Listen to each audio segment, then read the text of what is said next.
வணக்கம் மக்களே, நான் 2 வாழைக்காய் எடுத்துருக்கிறேன் சிப்ஸுக்கு. அந்த வாழைக்காயை இந்த மாதிரி நம்ம இந்த மாதிரி சீவிக்கலாம். இந்த மாதிரி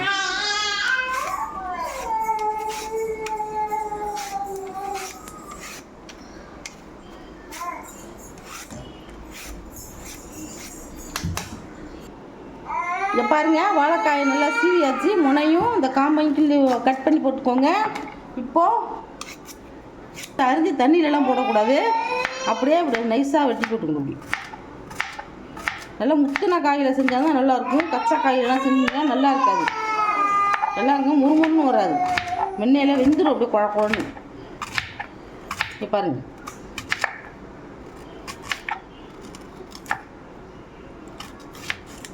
இப்போ பாருங்கள், இந்த அளவுக்கு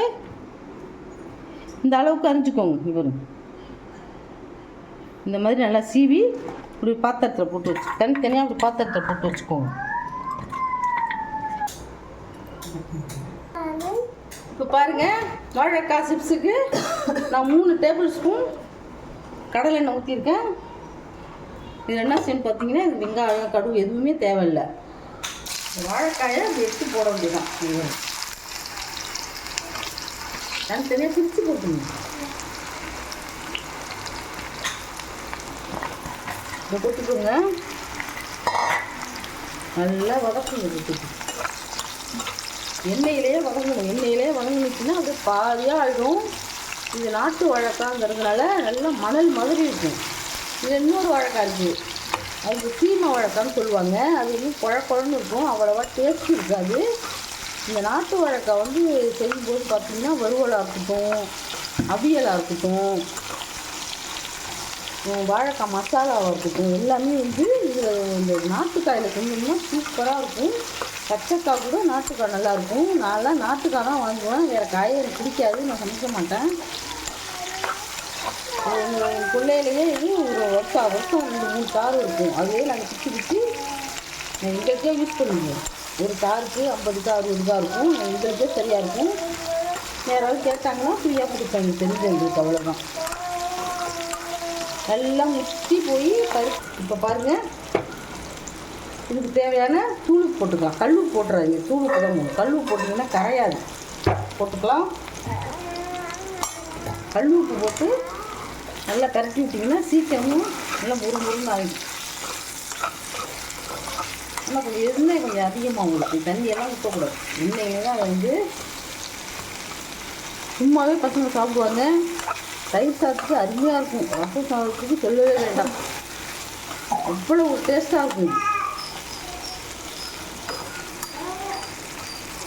இப்போ பாருங்க, கிளம்பி விட்டேன். இப்போ அடுத்தது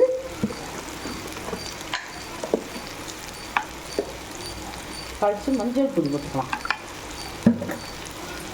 மஞ்சள் பொடி போட்டு வதக்கும்போது அந்த மஞ்சள் பொடி வாசனை அருமையாக இருக்கும் சாப்பிட்றது. எதுவுமே தேவையில்லை. வெங்காயம், கடுகு, உளுத்தம்பருப்பு, தேங்காய்.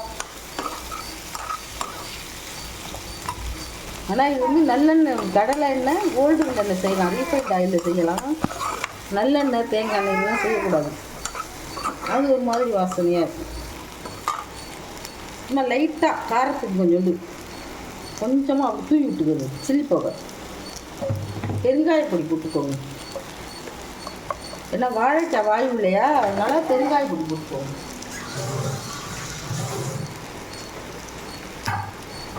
பாருங்க, ஒரு கொத்து கருவேப்பிலையே அந்த கிள்ளி போட்டுக்கணும். நல்லா வாசனையாக இருக்கும்.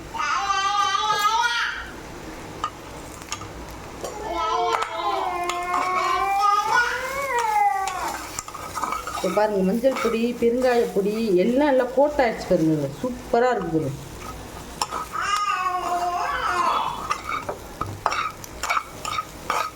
இப்போ வெந்துருச்சு பாருங்க, இப்போ வெந்துருச்சு பாருங்க.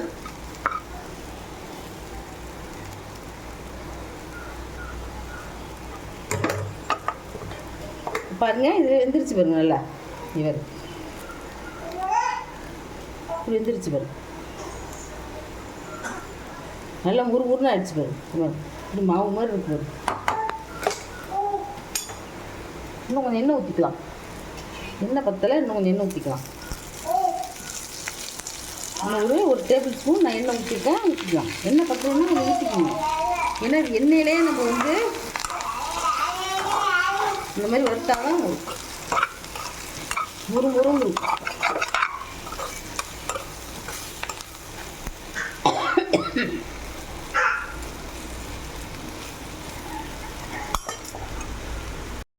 சிப்ஸ் ரெடி ஆகிடுச்சு.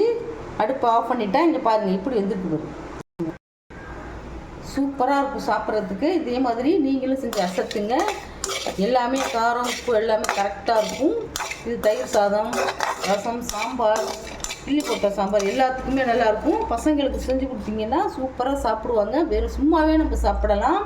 இந்த ரெசிபி உங்களுக்கு பிடிச்சிருந்ததுன்னா எங்கள் சேனலை ஷேர் பண்ணுங்கள், லைக் பண்ணுங்கள், சப்ஸ்கிரைப் பண்ணி பாருங்கள். அப்போ தான் நாங்கள் போடுற புது புது வீடியோலாம் உங்களுக்கு வந்து சேரும். தேங்க்யூ, பாய்.